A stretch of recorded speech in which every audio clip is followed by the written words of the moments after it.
هي تعاون، وهذا اللي وراه معناتها اللجنة في صفاقس منذ سنوات توا، التعاون والتكامل بينات بعضهم.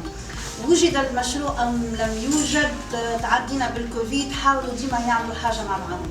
هذا هو أهم معناتها إنجاز صار للمشروع في حكاية التعاون والتنسيق.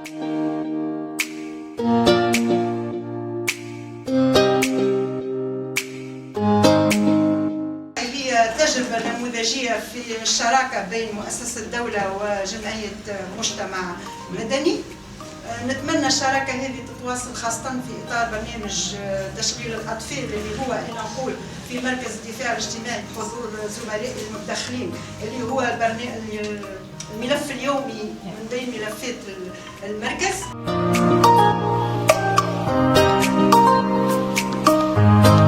انطلق العمل نتاعنا من مركز براءة التوجيه المهني، نعمل في الليكود، نعمل في التوجيه.